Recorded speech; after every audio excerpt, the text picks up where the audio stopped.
Let's talk about Zion Williamson and, well, let me just get this right out of the way. We're not going to talk about, what do I call it? Let's just say off-court issues. You're not going to be getting an L Meat video from me, unfortunately. But it is possible that that is somewhat correlated to today's video, where I want to discuss the fact that there have been some Zion trade rumors, especially specifically related to this year's draft. The main rumor that we're seeing, there's really two things, and it's stuff that suggests that Zion's camp is trying to get him to New York, and there's also discussion around the Hornets potentially trading the number 2 overall pick. Hello everybody, welcome to Awesome Rusty Bucket. Subscribe to the channel if you have not already and drop a like on this video. It only takes 1 second. It makes a massive difference on how the video performs in the YouTube algorithm. They don't particularly want Scoot Henderson, given that they have LaMelo Ball, which does make plenty of sense to me, even though I've seen a lot of people argue with that. I'm like, I just don't know if two guys who are primarily like heavily needing the ball in their hands to be successful are going to work. I just don't think that's ever really a good idea.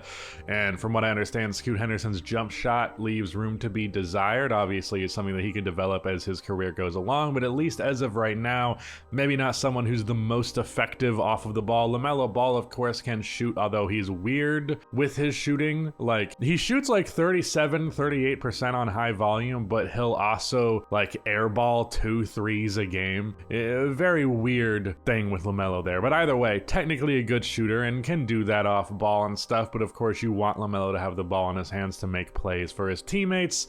So I think it's a little redundant, and thus it's either trade that for Zion or draft Brandon Miller, who to my understanding is more of an off-ball guy and fits what Charlotte wants a little bit more. However, seems to have a lower ceiling than Scoot Henderson. Of course, this is all not a guaranteed thing. We're talking about prospects here, and we're talking about prospects I personally don't know a ton about, but this is at least, you know, what I've been told about these guys. So I could see the argument of, well, Scoot Henderson doesn't really work, so if we're not taking that potential generational talent, rather than drafting a future maybe all-star but not necessarily generational talent, we could instead trade this pick for a generational talent that would fit what we're trying to do.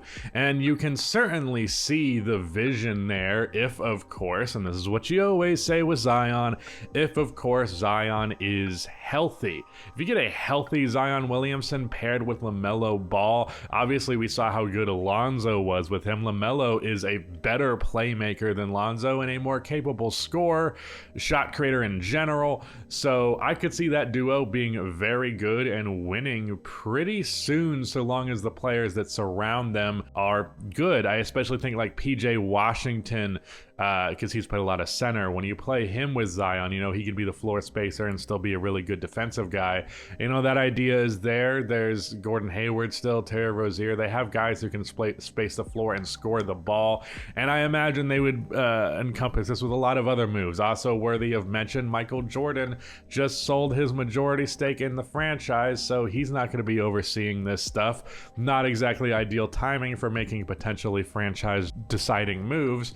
But either way, I understand why Charlotte would be interested in this. Now, the discussion that's more important really is the Pelicans side of things, because I do understand the argument of, look, Zion Williamson, yeah, he is a generational talent, but he's constantly injured, and there's a lot of reasons to believe he doesn't seem to want to be here. Meanwhile, Scoot Henderson could be, again, that generational talent, franchise superstar, and someone that maybe at least would want to be there. Who knows what Scoot is thinking? And New Orleans is not necessarily the most attractive franchise in the world, let's be real, especially because of their horrible mascot and branding. I think the Pelicans is the stupidest mascot in the league by a country mile. I could see the argument for both sides in why that move does make some sense, but at the same time, we saw with this New Orleans Pelicans squad, with Zion Williamson healthy during the regular season, this team, I believe, was the #1 seed in the Western Conference, and certainly up there for a large stretch of the game, a large stretch of the season towards the beginning. Then Zion gets hurt and they immediately drop in the standings and eventually had to fight for a play-in spot. This team has definitely been disappointing over the last few years, and really the only thing to blame for that has been Zion's health, because otherwise the pieces are there. Brandon Ingram's awesome. Jonas Valanciunas works surprisingly well. Herb Jones is a ridiculously good defender. Trey Murphy, good defender himself, and also someone who can take 8 threes a game and you feel good about it. Not to mention he's a really great athlete and has shown signs of being more of a shot creator. There's a lot of good things going on in New Orleans, but not if Zion is on the bench. Not if Zion is in street clothes watching the game, doing weird, nefarious things on his phone.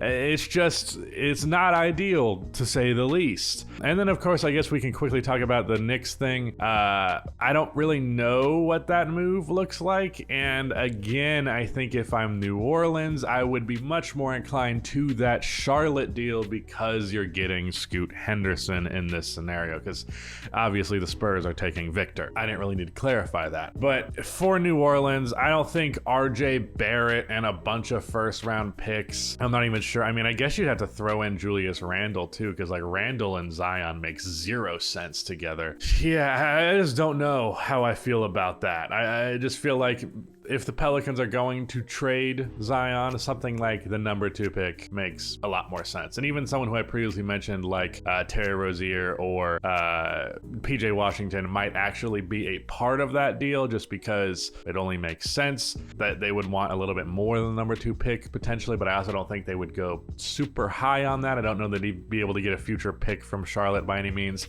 because Scoot Henderson is a pretty significant trade chip, to say the least. It makes sense, I think, for both sides. Charlotte, Scoot Henderson doesn't really make sense for them. It does make sense for New Orleans. Zion makes sense for Charlotte. Zion can make sense for New Orleans, but that's predicated on something that doesn't seem like it's ever going to freaking happen, which is Zion Williamson finally getting healthy. But at the same time, that same issue exists for Charlotte, which is, do you want to draft Scoot Henderson and the fit with LaMelo's a little bit awkward, but hey, you're overall on a positive talent-wise, and at the very least, Scoot Henderson will play, hopefully. I don't want to jinx him, but there's not as much injury concern for him coming into the draft as far as I'm aware, by comparison to Zion at the very least. So it's a tricky predicament, and it's an interesting thing to ponder. I certainly would not mind Zion to Charlotte, given that I live near Charlotte, so I would be able to see LaMelo and Zion lobs whenever Zion actually is healthy. But yeah, at the same time, you take a huge risk when you're New Orleans moving Zion, because aside from injuries, Zion is a generational prospect. He had one of the most efficient, I think he had the most efficient 25 plus point per game season in the history of basketball.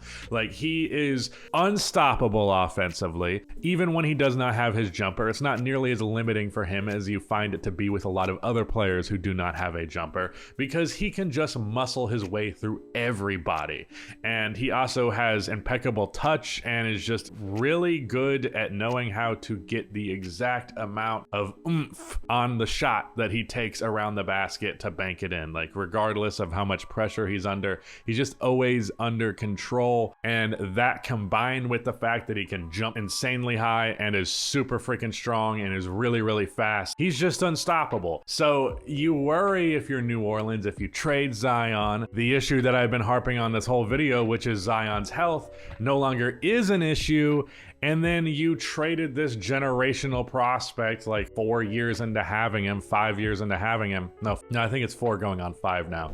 But you traded him this early into his career because you couldn't be patient. And that could look bad. And as much as Scoot Henderson appears to be a potentially generational prospect, from what I understand from a lot of my draft friends, he's someone who would go number 1 overall in most drafts. But of course, he's in the same draft as Victor Wembanyama. So there's a lot of reason reason to believe in Scoot. He definitely has a very NBA ready body. He's super freaking athletic and has really good playmaking chops, but he's not someone who we have seen be a superstar caliber guy in the NBA. We've seen Zion do that in brief stretches, but still, we have seen it. Scoot Henderson has yet to play in the NBA. So there is a degree of gambling for both sides here, which is an interesting thing given that Michael Jordan just left. You would think this would be right up his alley. But yeah, that's my thoughts on these rumors. I guess I probably should have said a little bit earlier in the video, these are not rumors that are coming from like Woj or Shams, which is pretty much the only source where I'm like, okay, this is definitely happening. But there's been a lot of stuff. There's been some speculation that the potential trade discussions is just meant to be a distraction from the mess that Zion has going on off of the court. But one way or the other, it was something a lot of people have been talking about, so I figured it was worthy of throwing my opinion into it. So yeah, that is it. Shout out to Rudy for editing this video, and goodbye.